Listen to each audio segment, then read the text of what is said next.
ഇന്ന്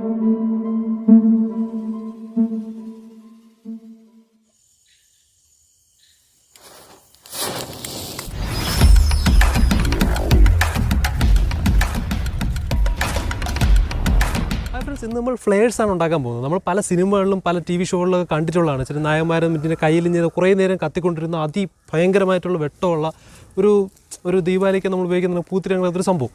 അപ്പോൾ ഇത് എന്ന് വെച്ചാൽ നമ്മൾ കഴിഞ്ഞൊരു വീഡിയോയിൽ ഫ്ലാഷ് പൗഡറിനെ കുറിച്ചൊരു വീഡിയോ നമ്മൾ ഇട്ടിരുന്നു. അപ്പോൾ ഫ്ലാഷ് പൗഡർ എന്ന് പറഞ്ഞാൽ ഫ്ലാഷ് എന്ന് പറഞ്ഞാൽ ഒരു സെക്കൻഡ് നേരത്തേക്ക് പെട്ടെന്നൊരു അതിശക്തമായ വെളിച്ചം തരുന്നതാണ് ഫ്ലാഷ് എന്ന് പറയുന്നത്. ഫ്ലെയർസ് എന്ന് പറഞ്ഞാൽ ഈ പെട്ടെന്ന് കത്തുന്ന അല്ലാത്ത ഫ്ലാഷ് പൗഡറുകളാണ് ഫ്ലെയർസ് ഉണ്ടാകാൻ ഉപയോഗിക്കുന്നത്. ഇത് കുറേ നേരം കത്തി നിന്ന് വളരെ ബ്രൈറ്റ് ആയിട്ടുള്ള വെട്ടം കുറേ നേരം നമുക്ക് തരുന്ന ഒരു തരം പൈറോടെക്നിക് കമ്പോസിഷനാണ്. ഇത് രക്ഷാപ്രവർത്തനങ്ങളിലും മറ്റ് സിഗ്നൽ നൽകാനും പിന്നെ ആഘോഷങ്ങൾക്കും അതുപോലെ തന്നെ ഈ മിലിറ്ററിയിലൊക്കെയാണ് ഇത് ശരിക്കും ഉപയോഗിക്കുന്നത്. ഈ ഹീറ്റ് സീക്കിംഗ് മിസൈലുകളിൽ നിന്ന് രക്ഷപ്പെടാൻ വേണ്ടിയിട്ട് C-17 ഗ്ലോബ് മാസ്റ്റർ അതുപോലെ ഹെർക്കുലീസ് അതുപോലെ മറ്റ് ഫൈറ്റർ ജെറ്റുകളെല്ലാം ഈ ഫ്ലെയർസ് വിടുന്നതിൻ്റെ വീഡിയോ നിങ്ങൾ കണ്ടിട്ടുണ്ടാവും. അപ്പോൾ അതിന് കാരണം എന്ന് പറഞ്ഞാൽ ഈ ഫ്ലെയർസ് കത്തുമ്പോൾ അതിശക്തമായിട്ടുള്ള ചൂടാണ് പുറത്തു വിടുന്നത്. ഈ ചൂട് കാരണം ഈ വരുന്ന ആ ഒരു ഹീറ്റ് സീക്കിംഗ് മിസൈലിൻ്റെ ആ ഒരു സെൻസറിനെ പെട്ടെന്ന് കബളിപ്പിക്കാൻ പറ്റും. അതുകൊണ്ടാണ് ഈ ഫ്ലെയർസ് ഈ ഹീറ്റ് സീക്കിംഗ് മിസൈലിന് രക്ഷപ്പെടാൻ വേണ്ടിയിട്ട് ഫ്ലെയർസ് വിടുന്നത്. അപ്പോൾ ഇതിൻ്റെ കാരണം ഇത് സംഭവം എന്ന് നിങ്ങൾക്കറിയാം, ഈ മെറ്റൽ കത്തുമ്പോൾ അത് ഭയങ്കരമായിട്ടുള്ള ആ ചൂട് വരുന്നതിനെ പറ്റി ഞാൻ മുമ്പുള്ള വീഡിയോ ഞാൻ പറഞ്ഞിരുന്നു. ഈ ഉപയോഗം അനുസരിച്ച് കെമിക്കലുകൾ മാറും. അതായത് നമ്മുടെ മിലിറ്ററിയിലൊക്കെ ഉപയോഗിക്കുന്നത് കൂടിയ തരം അമോണിയം നൈട്രേറ്റ് അതുപോലെയുള്ള രാസവസ്തുക്കളും മഗ്നീഷ്യം പൗഡർ അതുപോലെ ഒരുപാട് തരത്തിലുള്ള സാധനങ്ങളൊക്കെ ഉപയോഗിച്ച് പ്രത്യേക രീതിയിലുള്ള കമ്പോസിഷനാണ് മിക്കത്. ഇതെന്ന് വെച്ചാൽ ജസ്റ്റ് ഞാൻ നിങ്ങളുടെ അറിവിലേക്ക് വേണ്ടിയിട്ട് ഇത് എങ്ങനെയാണ് ഇതിൻ്റെ വർക്കിംഗ്, ഇത് എന്താണ് സംഭവം എന്ന് മനസ്സിലാക്കാൻ വേണ്ടി മാത്രമാണ് ഈ വീഡിയോ ഇടുന്നത്. ഇതിൻ്റെ എന്തെങ്കിലും ഒരു റേഷ്യോ അല്ലെങ്കിൽ ഏതെങ്കിലും ഒരു കെമിക്കൽ മാറിക്കഴിഞ്ഞാൽ അത് ശക്തമായ അത് അപകടകാരിയായിട്ടുള്ള ഒരു മിക്സ്ചറായിട്ട് മാറും. അതുകൊണ്ട് ഒരു കാരണവശാലും അറിഞ്ഞുകൂടാത്ത ഇത് ഉണ്ടാക്കാനോ ഇത് അനുകരിക്കാനോ പാടില്ല. ഇതെനിക്ക് അറിയാവുന്നതുകൊണ്ട് മാത്രമാണ് ഞാനത് ചെയ്യുന്നത്. അപ്പോൾ നമുക്ക് എങ്ങനെയാണ് ഇത് ഉണ്ടാക്കുന്നതെന്ന് ആദ്യം നോക്കാം. ഇത് ശരിക്കും 50% പൊട്ടാസ്യം നൈട്രേറ്റിൻ്റെയും 30% അലൂമിനിയം പൗഡറിൻ്റെയും 20% സൾഫറിൻ്റെയും മിശ്രിതവും. നമ്മളിവിടെ 100 ഗ്രാം പൊടിയാണ് ആദ്യം തയ്യാറാക്കാൻ പോകുന്നത്. അപ്പോൾ അതിനുവേണ്ടി നമ്മൾ 50 ഗ്രാം പൊട്ടാസ്യം നൈട്രേറ്റ് ആദ്യം എടുക്കുക.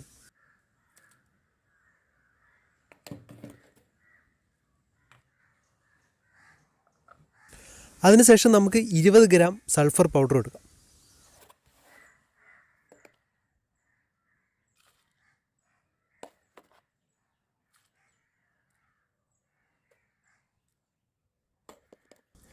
ഇനി നമുക്ക് 30 ഗ്രാം അലൂമിനിയം മെറ്റൽ പൗഡറും ഉപയോഗിക്കാം. ഞാൻ മുമ്പത്തെ വീഡിയോയിൽ അതായത് ഫ്ലാഷ് പൗഡറിൻ്റെ വീഡിയോയിൽ പറഞ്ഞതുപോലെ ഇതുപോലുള്ള ഫ്ലാഷ് പൗഡറുകൾ അതായത് ഫ്ലാഷും ഫ്ലെയർ പൗഡറും എല്ലാ സംഭവങ്ങളും ഓക്സിഡൈസറിൻ്റെയും ഫ്യൂവലിൻ്റെയും മിക്സറാണ്. അതായത് കത്തുന്ന ഒരു സാധനവും അതുപോലെ തന്നെ കത്താൻ വേണ്ടിയിട്ടുള്ള വായു അല്ലെങ്കിൽ ഓക്സിജൻ കൊടുക്കുന്ന മറ്റൊരു കെമിക്കലും അതിൻ്റെ അകത്ത് കാണും. ഇവിടെ കത്താൻ സഹായിക്കുന്നത് സൾഫർ പൊടിയും കത്തുന്നത് അലൂമിനിയം പൊടിയും കത്താൻ വേണ്ടിയിട്ടുള്ള ഓക്സിജൻ നൽകുന്നത് നമ്മുടെ പൊട്ടാസ്യം നൈട്രേറ്റും. പൊട്ടാസ്യം നൈട്രേറ്റ് താരതമ്യേന ശക്തി കുറഞ്ഞൊരു ഓക്സിഡൈസറാണ്. അതുകൊണ്ട് തന്നെ ഇത് ഭയങ്കരമായിട്ട് കത്തുകയില്ല. അതേസമയം പൊട്ടാസ്യം നൈട്രേറ്റിന് പകരം പൊട്ടാസ്യം പെർക്ലോറേറ്റോ അമോണിയം നൈട്രേറ്റോ അതുപോലുള്ള മറ്റു തരത്തിലുള്ള ഓക്സിഡൈസറുകൾ ഉപയോഗിക്കുകയാണെങ്കിൽ ഇത് അതിഭയങ്കരമായിട്ടുള്ള രീതിയിൽ കത്തും. പിന്നെ മറ്റൊരു കാര്യം എന്തെന്ന് പറഞ്ഞാൽ ഇതിൻ്റെ ആ ഒരു റേഷ്യോ, ഇതിന് പതുക്കെ കത്താൻ സഹായിക്കുന്ന ഇതിൻ്റെ ഈ അനുപാതവും. ഇപ്പോൾ ഇത് മൂന്നും നമുക്ക് ചേർത്ത് നന്നായിട്ടൊന്ന് മിക്സ് ചെയ്യാം. ഒരിക്കലും ഇത് ചേർത്ത് മറ്റേ ബ്ലെൻഡറിലോ അത് ശക്തമായിട്ടുള്ള രീതിയിലോ മറ്റോ മിക്സ് ചെയ്യാൻ ശ്രമിക്കരുത്. അതുപോലെ തന്നെ ഇതുപോലുള്ള അതിൽ പ്രത്യേക രീതിയിലാണ് നമ്മൾ മിക്സ് ചെയ്യാറുള്ളത്. ഇത് ഞാൻ ജസ്റ്റ് നിങ്ങളെ കാണിക്കാൻ വേണ്ടിയിട്ട് ഒരു ജസ്റ്റ് നിങ്ങളുടെ അറിവിനേക്ക് വേണ്ടി ചുമ്മാ ചെയ്യുന്നതെന്ന് മാത്രമേ ഉള്ളൂ. അപ്പോൾ ഇത് നന്നായിട്ട് മിക്സ് ചെയ്ത് കഴിയുമ്പോൾ ഈ 3 എണ്ണവും അതായത് ഓക്സിഡൈസറും കത്താൻ സഹായിക്കുന്നതും കത്താൻ വേണ്ടിയിട്ടുള്ള ഓക്സിജൻ കൊടുക്കുന്നതും അതുപോലെ തന്നെ കത്തുന്ന ഇന്ധനവും തമ്മിൽ നന്നായിട്ട് മിക്സ് ചെയ്യും. അതോടുകൂടി നമുക്ക് പുറമേ ഉള്ള ഓക്സിജൻ ഇല്ലാതെ തന്നെ ഈ അലൂമിനിയം കത്തും. ഈ അലൂമിനിയം പോലുള്ള മറ്റ് ലോഹങ്ങൾ കത്തുമ്പോൾ അത് ശക്തമായിട്ടുള്ള വെളിച്ചവും ചൂടുമാണ് പുറത്തു വരുന്നത്. അതായത് ഈ ലോഹങ്ങൾ ഓക്സിജനുമായിട്ട് റിയാക്ട് ചെയ്യുമ്പോൾ അത് ശക്തമായിട്ടുള്ള ഊർജ്ജം പുറത്തു വിടും. ഈ ഊർജ്ജമാണ് ശരിക്കും നമ്മൾ ഉപയോഗിക്കുന്നത്. അതായത് ഈ ഊർജ്ജം വെട്ടത്തിൻ്റെ രൂപത്തിലാണ് വരുന്നത്. അത് എന്തുമാത്രം ശക്തമാണെന്ന് അറിയാൻ ചെറിയൊരു സാമ്പിൾ എടുത്ത് നമുക്കൊന്ന് കത്തിച്ച് കാണിച്ചു തരാം. പിന്നെ മറ്റൊരു കാര്യം എന്തെന്ന് പറഞ്ഞാൽ ഈ സംഭവം അതായത് ഈ മിശ്രിതം വളരെയധികം ശക്തി കുറഞ്ഞതായതുകൊണ്ട് തന്നെ ഇത് ചെറിയ ചൂടിലൊന്നും കത്തുകയില്ല. നല്ല ഒരു ഉയർന്ന ചൂടുണ്ടെങ്കിൽ മാത്രമേ ഈ മിശ്രിതം കത്തുകയുള്ളൂ. മഗ്നീഷ്യം റിബൺ പോലുള്ള സംഭവങ്ങൾ ആദ്യമേ അത് കത്തിച്ചതിന് ശേഷം ഉള്ള ഉയർന്ന ചൂട് കാണിച്ചാൽ മാത്രമേ ഇത് കത്തുകയുള്ളൂ. അപ്പോൾ നമുക്ക് ജസ്റ്റ് ഇതൊന്ന് നല്ല നീളത്തിൽ വെച്ചതിന് ശേഷം ഒന്ന് കത്തിച്ച് നോക്കാം. എന്തുകൊണ്ടെന്ന് പറഞ്ഞാൽ നമ്മൾ സാധാ ഫ്ലാഷ് പൗഡർ ഇങ്ങനെ നീളത്തിൽ വെച്ച് കത്തിച്ചാലും പെട്ടെന്ന് ഒരു സെക്കൻഡിനുള്ളിൽ കത്തിത്തീരും. ഇത് നിങ്ങൾക്ക് മനസ്സിലാവും എന്തുമാത്രം പതുക്കെയാണ് ഇത് കത്തുന്നതെന്ന് മനസ്സിലാവും. ഇങ്ങനെ പതുക്കെ കത്തുന്നെങ്കിൽ മാത്രമേ ഇത് സേഫ് ആയിട്ടുള്ളൂ. അല്ലാതെ പെട്ടെന്ന് കത്തുകയാണെങ്കിൽ വളരെ വലിയ അപകടമാണ്. അപ്പോൾ ഈ കാര്യങ്ങളെല്ലാം ശ്രദ്ധിക്കേണ്ടതാണ്.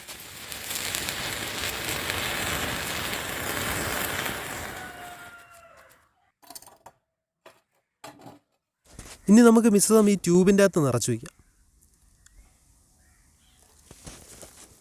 ഞാൻ ജസ്റ്റ് ബേസിക് ആയിട്ടുള്ളൊരു ഫ്ലെയറാണ് ഉപയോഗിക്കുന്നത്. എന്ന് വെച്ചാൽ നമ്മൾ ചുമ്മാ ഒരു ഫ്യൂസ് മാത്രമേ കൊടുക്കുന്നുള്ളൂ. അല്ലാതെ ഈ റൊട്ടേറ്റ് ചെയ്യുമ്പം കത്തുന്നതും അതുപോലെ പിന്ന് വലിക്കുമ്പോൾ കത്തുന്ന ആ രീതിയിലുള്ള ഒന്നും ഇപ്പോൾ ഉണ്ടാക്കുന്നില്ല. അതിന് നിങ്ങൾക്ക് ആവശ്യമാണെങ്കിൽ ഭാവിയിൽ അങ്ങനെ എങ്ങനെ ഉണ്ടാക്കാമെന്ന് ഞാൻ കാണിച്ചു തരാം. ഇത് ജസ്റ്റ് നിങ്ങൾ ഇതിൻ്റെ വെട്ടം എന്തുമാത്രം വെട്ടം നിന്ന് വരും എന്ന് കാണിക്കാൻ വേണ്ടി മാത്രമാണ്. ആദ്യം കത്താൻ വേണ്ടിയിട്ട് കുറച്ച് മഗ്നീഷ്യത്തിന് ചെറുതായിട്ടൊന്ന് വയ്ക്കുന്നതിൽ കുഴപ്പമില്ല, വച്ചില്ലെങ്കിലും കുഴപ്പമില്ല. കാരണം നമ്മളെ ഫ്യൂസിൻ്റെ ചൂടിൽ അതങ്ങ് കത്തിക്കോളും.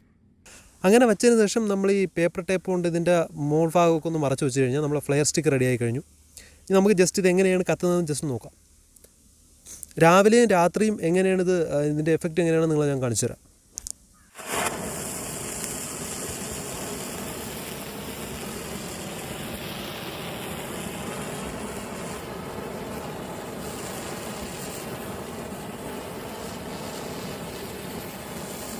ഞാൻ ഇപ്പോൾ വെട്ടത്താണ് നിൽക്കുന്നത്, എന്നിട്ടും ഒരുമാതിരി ഇരുട്ട് കണക്കാൻ എനിക്ക് തോന്നുന്നു.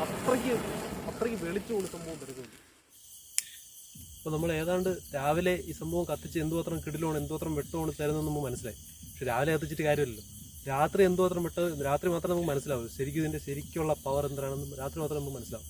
അപ്പോൾ നമുക്ക് ഇപ്പോൾ ഏതാണ്ട് പാതിരാത്രിയായി. ഇനി നമുക്ക് ഈ സംഭവം ഒന്ന് കത്തിച്ച് നോക്കാം. അതായത് നല്ല ഇരുട്ടുണ്ട്. ഇത് കത്തിച്ചാൽ എന്തുമാത്രം വെട്ടം വരുന്നു മൂന്ന്.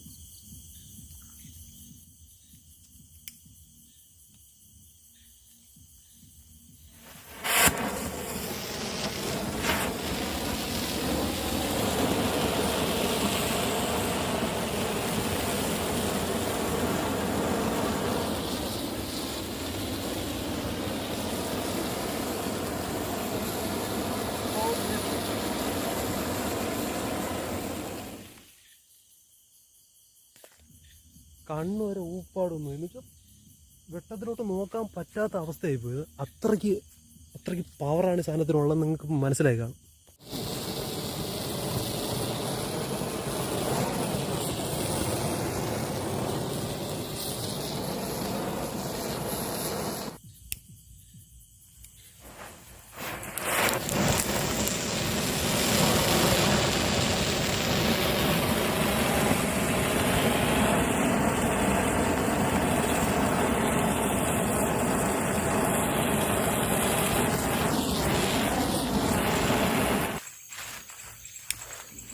അപ്പോൾ അത്രേ ഉള്ളൂ സുഹൃത്തുക്കളെ. ഇതുപോലെ കൂടുതൽ രസതന്ത്രപരമായ വീഡിയോകൾ നിങ്ങൾക്ക് വേണമെങ്കിൽ ചാനൽ സബ്സ്ക്രൈബ് ചെയ്താൽ മാത്രം മതി. പിന്നെ ഇതുപോലെ ആപ്ലിക്കബിൾ ആയിട്ടുള്ള മറ്റ് രാസവസ്തുക്കൾ വേർതിരിച്ചെടുക്കുന്നതും അതുപോലെ രാസമിശ്രിതങ്ങൾ ഉണ്ടാക്കുന്നതും അതിനെക്കുറിച്ചുള്ള വീഡിയോകൾ ഏതെങ്കിലും നിങ്ങൾക്ക് അറിയണം താല്പര്യം ഉണ്ടെങ്കിൽ കമൻറ്റ് ചെയ്താൽ മതി.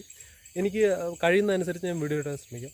അപ്പോൾ ഇതിനെക്കുറിച്ച് എന്തെങ്കിലും സംശയം ഉണ്ടെങ്കിൽ താഴെ കമൻറ്റ് ചെയ്താൽ മതി. അതുപോലെ എനിക്കിതിനെക്കുറിച്ച് അറിയുന്നുള്ളതുകൊണ്ട് ഇതിൻ്റെ റേഷ്യോ കൂടിയാലും കുറഞ്ഞാലും എന്ത് സംഭവിക്കുന്നതൊക്കെ നന്നായിട്ട് അറിയാമെന്നുള്ളതുകൊണ്ടാണ് ഞാൻ ചെയ്യുന്നത്. ഇത് അറിഞ്ഞുകൂടാത്തവർ ഒരിക്കലും ഇത് ട്രൈ ചെയ്യരുത്. അപ്പോൾ അടുത്ത വീഡിയോയിൽ കാണാം.